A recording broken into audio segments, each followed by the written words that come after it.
और आप लोग ना एक बार इंस्टाग्राम कभी खोल के देखना और इंस्टाग्राम पे सर्च करना दुर्योधन फैंस टाइप कुछ पेज के बारे में, इतने सारे पेज खुल के आएंगे आपको। इतने पेज रावण के फैंस पेज नहीं मिलेंगे आपको, इतने कंस के फैन पेज नहीं मिलेंगे जितने आपको दुर्योधन के फैन पेज मिलेंगे।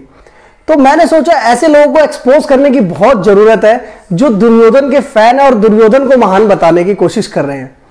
तो आज का जो टॉपिक है वो स्पेशली इसी बात पर है कि रावण, कंस और दुर्योधन हिस्ट्री में सबसे बड़ा विलन और सबसे खराब विलन कौन था। तो आइए इसी टॉपिक पर आज बात करते हैं। आप लोग का क्या फीडबैक है, आप लोग क्या मानते हैं कि हिस्ट्री का सबसे खराब विलन, सबसे खराब नेगेटिव कैरेक्टर कौन सा था? आप अपनी राय कमेंट में मुझे जरूर बताइएगा। मैं अपनी राय अपने पॉइंट ऑफ व्यू से शेयर करता हूं आप लोगों के बीच में कि क्यों मेरी नजरों में दुर्योधन इतिहास का सबसे खराब विलन था या सबसे नेगेटिव कैरेक्टर था। तो मैं सबसे पहला लॉजिक जो मैं देना चाहूंगा कि रावण या कंस, इन दोनों ने कभी भी स्त्री का बलात्कार करने की कोशिश नहीं की और दुर्योधन ने भरी सभा में अपने ही भाई की पत्नी का बलात्कार करने की, उसका चीरहरण करने की कोशिश की। तो सबसे पहले तो जो महान योद्धा होते हैं, जो महान शक्तिशाली योद्धा होते हैं, वो स्त्री का अपमान नहीं करते। कभी भी कंस ने किसी भी स्त्री को भरी सभा में अपमान नहीं किया। कभी भी रावण ने भले ही सीता का अपहरण किया लेकिन कभी भी सीता का भरी सभा में अपमान नहीं किया, यहां तक कि सोचा भी नहीं ऐसा करने के बारे में। तो पहला रीजन कि रावण और कंस में सबसे खराब विलन क्यों दुर्योधन था कि दुर्योधन एक ऐसा व्यक्ति था जो स्त्रियों का अपमान नहीं करता था, जिसके अंदर स्त्रियों के लिए सम्मान नहीं हो। वो आदमी ना तो आदमी है और ना ही तो वो पशु ही कह सकते हैं। मेरी नजर में तो वो पशु भी नहीं है जो किसी पराई स्त्री को सम्मान नहीं दे सकता। पराई हो अपनी हो, स्त्री का सम्मान सबसे इंपॉर्टेंट है और जो जितना बड़ा योद्धा है उसके लिए वो इतना ज्यादा जरूरी है कि वो किसी भी नारी को सम्मान दे। तो ये पहला पॉइंट ऑफ व्यू है मेरा। अब दूसरा पॉइंट ऑफ व्यू जिस पे मैं बात करना चाहूंगा कि why Duryodhan was worst villain ever.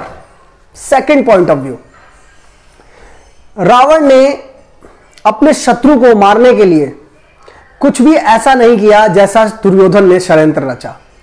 Duryodhan ने लाक्षागृह में पांडवों को कुंती के समेत, कुंती जो उनकी मां लगती थी, मतलब आप सोचिए कि अपनी ही खुद की, जिसे आप मां बोलते हैं, उसी मां को जिंदा जलाने की कोशिश करना, यह शक्तिशाली लोगों का काम नहीं है। इसीलिए मैं यह भी मानता हूं कि दुर्योधन शक्तिशाली भी नहीं था, रावण महाशक्तिशाली योद्धा था, उसका युद्ध भगवान राम से हुआ था।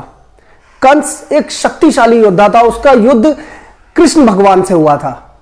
लेकिन दुर्योधन शक्तिशाली भी नहीं था, क्योंकि अगर उसे अपनी शक्तियों पर यकीन होता तो वो लाक्षागृह जैसी घटिया साजिश नहीं करता, जहां पर उसने अपने ही भाइयों को अपनी ही माता के समेत जिंदा जलाने की कोशिश की। मतलब इतना बड़ा छल आप हिस्ट्री उठा के देख लीजिए, भारत के जितनी भी कथाएं हैं उठा के देख लीजिए, किसी भी कथा में कभी भी ऐसा नहीं मिलेगा कि किसी ने इतना बड़ा छल करने की कोशिश की हो। तो मेरी नजर में दूसरा सबसे बड़ा कारण क्या है कि दुर्योधन ही सबसे निच्चतम स्तर का विलन है, वो ये कि उसमें शक्ति भी नहीं थी। वो शक्तिशाली अगर होता, वाकई में अगर वो शक्तिशाली होता तो वो लाक्षागृह की साजिश नहीं रचता। तो ये दो बहुत इंपॉर्टेंट पॉइंट ऑफ व्यू है मेरे, जिसकी वजह से मैं मानता हूं कि दुर्योधन इतिहास का सबसे खराब और घटिया विलन रहा है। तीसरा, जो दुर्योधन रावण था, रावण ने अपनी बहन के सम्मान के लिए, हालांकि रावण भी गलत था और रावण में कई कमियां थी, लेकिन उसने अपनी बहन के सम्मान के लिए राम से शत्रुता हासिल करी।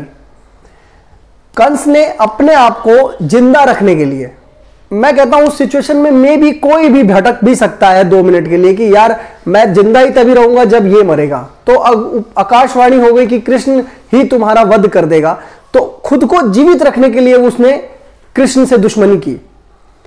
लेकिन दुर्योधन एक ऐसा लालची आदमी था जिसने सिंहासन पाने के लिए और राज्य पाने के लिए अपने ही भाइयों के खिलाफ साजिशें रची, अपने ही परिवार के खिलाफ साजिशें रची और अपना पूरा कुल समाप्त करवा दिया। अपने मोह के लिए, अपने सिंगल स्वार्थ के लिए उसने पूरी की पूरी कौरव सेना, जिसमें इतने बड़े बड़े सेनापति थे, जिसमें भीष्म पितामह जैसे सेनापति, गुरु द्रोण जैसे सेनापति, जिसमें गुरु द्रोण जैसे योद्धा थे, उन सबको उसने बलि चढ़वा दिया सिर्फ और सिर्फ अपने एक स्वार्थ की खातिर। तो इतना खराब जो आदमी था, मेरे हिसाब से दुर्योधन को यह अवार्ड मिलता है कि he was the worst villain ever in the history of India.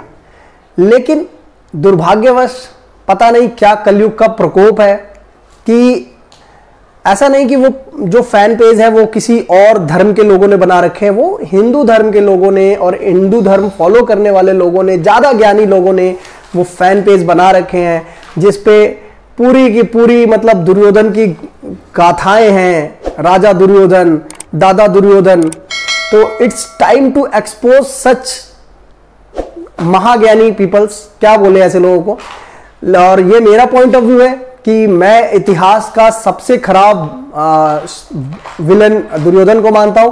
आप लोगों का क्या पॉइंट ऑफ व्यू है, आप लोग भी शेयर करना। और अगर आप लोग इंस्टाग्राम पे मेरे साथ जुड़ना चाहें तो मुझे बड़ी खुशी होगी, आप भी इंस्टाग्राम पे मेरे साथ जुड़िए। और इंस्टाग्राम पे भी जो ऐसे कुछ बेवकूफ लोग हैं, बेवकूफ नहीं महाज्ञानी लोग हैं, उनको रास्ता दिखाने की कोशिश करेंगे और लोगों को समझाने की कोशिश करेंगे कि धर्म और अधर्म में क्या अंतर है और हमेशा धर्म के साथ खड़ा होना ही जरूरी है। तो उम्मीद करता हूं मेरे पॉइंट ऑफ व्यू आपको अच्छे लगे होंगे। मैं वेट करूंगा कमेंट बॉक्स में आप लोगों के पॉइंट ऑफ व्यू जानने का। और जो लोग इंस्टाग्राम में मुझसे जुड़ना चाहते हैं, लिंक मैंने डिस्क्रिप्शन में डाल दिया है, आप लोग इंस्टाग्राम में भी मेरे से टच में रह सकते हैं। शुक्रिया, जय हिंद, जय भारत।